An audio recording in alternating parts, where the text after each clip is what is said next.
Hello my dear students, welcome back to Neelam's academy. I hope आप सब अच्छे होंगे और अपनी तैयारी लगातार कर रहे होंगे। स्टूडेंट, आज हम संचार का टॉपिक डिस्कस करेंगे। संचार का टॉपिक होम साइंस के लिए तो इम्पोर्टेंट है ही, लेकिन साथ ही साथ अदर एग्जाम्स में भी संचार के टॉपिक से क्वेश्चंस पूछ लिए जाते हैं। जैसे कि संचार कैसी प्रक्रिया है, संचार किस भाषा से लिया गया है, संचार क्या होता है।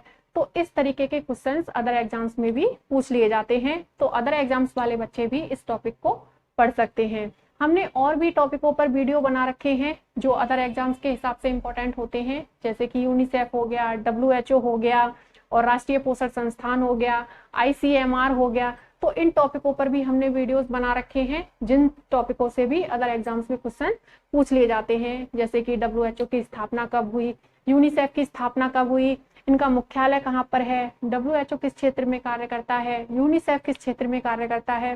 तो इस तरीके के क्वेश्चंस अदर एग्जाम्स में भी पूछ लिए जाते हैं। तो दूसरे एग्जाम की जो तैयारी कर रहे हैं बच्चे, वो भी उन वीडियोस को जाकर के देख सकते हैं और अपने एग्जाम के हिसाब से उन टॉपिकों से हेल्प ले सकते हैं। और अगर आपको वीडियोस अच्छे लगा करें तो वीडियोस को लाइक करें, शेयर करें और कमेंट सेशन में अपना फीडबैक ऐड करें कि आपको क्लास कैसी लग रही है, आपको कितनी हेल्प मिल रही है हमारी क्लास से। तो इस तरीके का फीडबैक भी आप कमेंट सेशन में ऐड कर सकते हैं। आइए पढ़ते हैं कि संचार के टॉपिक में होम साइंस के हिसाब से या अदर एग्जाम्स के हिसाब से क्या क्या इंपॉर्टेंट होने वाला है। तो सबसे पहले जो बात आती है वो ये है कि संचार जो शब्द है इसको हम और दूसरे नाम से और किस दूसरे नाम से जानते हैं। तो संचार को हम संप्रेषण के नाम से भी जानते हैं। यह संचार और संप्रेषण दोनों एक ही पहलू के सिक्के हैं। संचार को ही हम संप्रेषण कहते हैं, संप्रेषण को ही हम संचार कहते हैं। तो संचार को हम संप्रेषण के नाम से भी जानते हैं। संचार को हम इंग्लिश में क्या कहते हैं, तो संचार को हम इंग्लिश में कम्युनिकेशन कहते हैं। क्या कहते हैं? कम्युनिकेशन। इतना आपको पता हो गया कि संचार को हम दूसरा जो शब्द है वो कौन सा है, संप्रेषण है। इंग्लिश में हम इसे कम्युनिकेशन कहते हैं। अब बात आती है कि संचार क्या है, किस चीज को हम संचार कहते हैं, किन व्यक्तियों के, ये व्यक्तियों के मध्य होने वाली प्रक्रिया है, क्या है संचार। तो इस तरीके की बात को लेकर के कि संचार है क्या, तो हम दो डेफिनेशन के माध्यम से समझने वाले हैं कि संचार क्या होता है। तो सबसे पहले जो डेफिनेशन दी गई है वो है JP लिंगन के अनुसार दो या दो से अधिक व्यक्तियों के मध्य मध्य मध्य सूचनाओं, तथ्यों, विचारों, भावनाओं,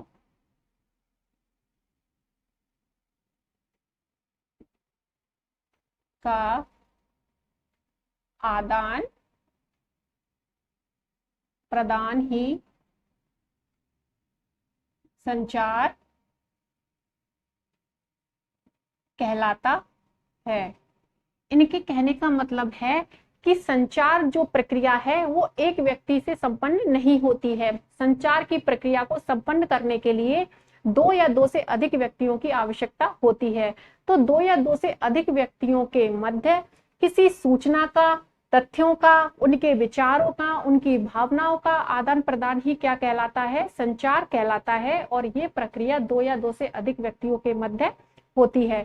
इसीलिए इस प्रक्रिया को हम समाजीकरण की प्रक्रिया भी कहते हैं।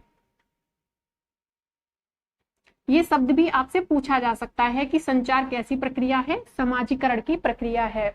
एक अकेला व्यक्ति संचार की प्रक्रिया को संपन्न नहीं कर सकता है। इस प्रक्रिया को संपन्न करने के लिए या संचार की प्रक्रिया को संपन्न करने के लिए हमें दो या दो से अधिक व्यक्तियों की आवश्यकता पड़ती है। तो ये किस तरीके की प्रक्रिया है, समाजीकरण की प्रक्रिया है क्या, संचार। नेक्स्ट जो डेफिनेशन दी है वो है ओपी धामा के अनुसार।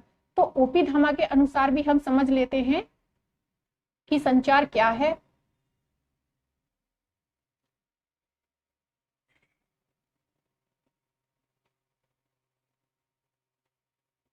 व्यक्तियों के मध्य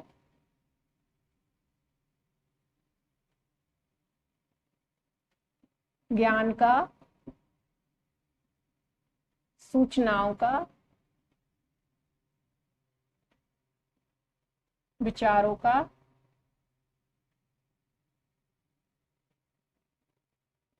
भावनाओं का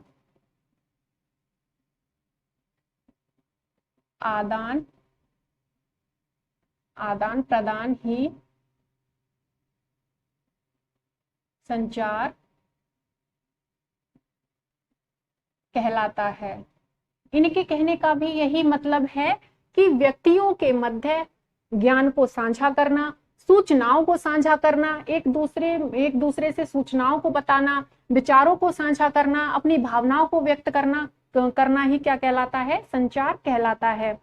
तो लेकिन इन्होंने क्या बात कही है, जेपी लिंगन ने, इन्होंने भी इस तरीके से ही बात कही है, लेकिन साथ ही साथ इन्होंने ये भी कहा है कि दो या दो से अधिक व्यक्ति जब आपस में सूचनाओं को, विचारों को और भावनाओं को व्यक्त करते हैं तो वो क्या कहलाता है? संचार कहलाता है। लेकिन साथ ही साथ हमें अपनी बात को इस तरीके से कहना चाहिए कि सामने वाले की हमारी बात उसकी समझ आ जाए। ऐसा नहीं है कि हमने कुछ भी बोल दिया और सामने वाले को समझ ही ना आए। तो हमें इस तरीके से अपनी सूचनाओं को व्यक्त करना है, इस तरीके से अपने विचारों को व्यक्त करना है, इस तरीके से अपनी भावनाओं को व्यक्त करना है कि सामने वाला उस बात को समझ जाए। तो वो ऐसी प्रक्रिया क्या कहलाती है? संचार कहलाती है। तो आपने समझ लिया कि संचार क्या है? व्यक्तियों के मध्य अपने ज्ञान को, सूचनाओं को, विचारों को, भावनाओं को साझा करना या आदान प्रदान करना ही क्या कहलाता है? संचार कहलाता है। संचार की जो प्रक्रिया है वो कहां से शुरू होती है?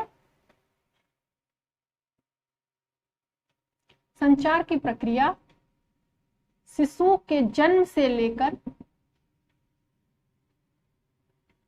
मृत्यु तक चलती रहती है। संचार की प्रक्रिया की शुरुआत कहां से होती है?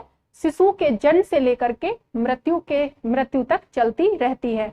जब व्यक्ति जन्म लेता है तब से ही जब बच्चा छोटा होता है तो वो कुछ ना कुछ आ, गा, मा, पा, तो ये भी क्या है? एक तरीके का संचार है। तो इसी तरीके से ये बात यहाँ कही गई है कि संचार की प्रक्रिया शिशु के जन्म से शुरू होती है और हमारे मरने पर ही क्या होती है? खत्म होती है। तो ये बात भी आपने समझ ली। अब बात आती है कि संचार किस भाषा का शब्द है। तो यहाँ पर लिखा हुआ है कि संचार लैटिन भाषा का शब्द है। किस भाषा का शब्द है? लैटिन भाषा का शब्द है। और लैटिन भाषा के किस शब्द से लिया गया है? तो ये लैटिन भाषा के कम्युनिस्ट और कम्युनिकेट शब्द से लिया गया है। एक बुक में दे रखा है कम्युनिस्ट और एक बुक में दे रखा है कम्युनिकेट। तो आपको दोनों ही ये शब्द पता होने चाहिए। संचार लैटिन भाषा का शब्द है, लैटिन भाषा के कम्युनिस्ट और कम्युनिकेट शब्द से लिया गया है, जिसका अर्थ क्या होता है? To make common, to share. ये भी बहुत इंपॉर्टेंट चीज है, ये आपसे एग्जाम्स में पूछ ली जाती है। तो इस तरीके की बातें भी आपको पता होनी चाहिए कि संचार किस भाषा का शब्द है। तो ये लैटिन भाषा का शब्द है, लैटिन भाषा के कम्युनिस्ट शब्द से लिया गया है और कम्युनिट शब्द से लिया गया है, जिसका अर्थ क्या होता है? जिसका अर्थ होता है to make common, to share. और भी बातें बुक्स में लिख रखी हैं कि ये अलग अलग अर्थ होता है, तो आप उनको भी जाकर के पढ़ सकते हैं। लेकिन मुख्य तौर पर जो बात यहाँ पर लिखी हुई है वही इंपॉर्टेंट है कि इसका अर्थ क्या होता है? To make common, to share.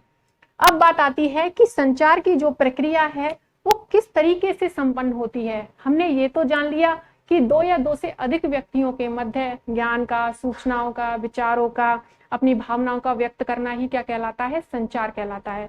लेकिन संचार की प्रक्रिया किस तरीके से चलती है तब हम उसे संचार कहते हैं। तो आइए पढ़ते हैं।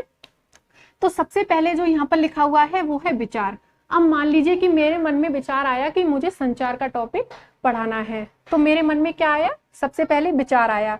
तो ये जो संचार की जो प्रक्रिया है वो मस्तिष्क से भी जुड़ी हुई है। सबसे इंपॉर्टेंट जो बात यहाँ पर लिखी हुई है वो हमारे मन से भी जुड़ी हुई है, हमारे मस्तिष्क से भी संचार की प्रक्रिया जुड़ी हुई है। तो सबसे पहले मेरे मन में विचार आया, फिर मैंने क्या किया?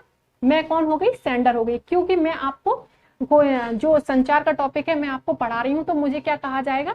सेंडर कहा जाएगा या मैसेज देने वाला कहा जाएगा। उसके बाद जब मैंने ये टॉपिक पढ़ा तो मैंने ऐसा तो नहीं है कि बुक का उठा के आपको पढ़ा दिया या बुक में जो पढ़ा वो मैंने एग्जैक्टली वही शब्द टू शब्द आपको पढ़ा दिए। तो इस तरीके से तो मैंने नहीं पढ़ाया। मैंने पहले सोचा कि मुझे संचार का टॉपिक पढ़ाना है, फिर मैं क्या हो गई, आपको पढ़ाने वाली हो गई, आपके पास मैसेज भेजने वाली हो गई। उसके बाद मैंने संचार के टॉपिक को अपने माइंड के अंदर इनकोडिंग किया, संकेतन किया और संचार को अपने तरीके से समझा। उसके बाद मैंने आपको क्या किया, रिसीव कर दिया, मैंने आपको बता दिया, मैंने आपको पढ़ा दिया, तो आप कौन हो गए, रिसीवर हो गए। उसके बाद आपने मेरी बात को अपने तरीके से समझा, तो उसको क्या कहेंगे, डिकोडिंग कहेंगे, जिसे हम हिंदी में विसंकेतन कहते हैं। आपने मेरी बात को अपने तरीके से समझा तो उसको क्या कहेंगे, डिकोडिंग कहेंगे।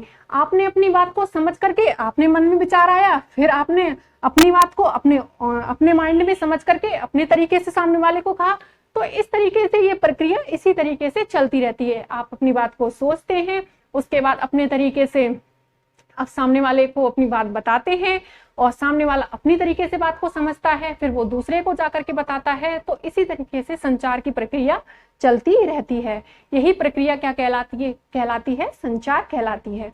तो आई होप मैंने जो भी आपको समझाया है संचार के बारे में वो आपको अच्छे से समझ आया हो कि संचार कैसी प्रक्रिया है, किस तरीके का टॉपिक है संचार, किस तरीके के यहाँ से क्वेश्चंस पूछे जा सकते हैं। तो आई होप मेरे द्वारा जो भी समझाया गया है वो आपको अच्छे से समझ आया हो। तो नेक्स्ट वीडियो आपको जल्द प्रोवाइड करा दिया जाएगा। तब तक के लिए स्वस्थ रहें, मस्त रहें। Thank you students.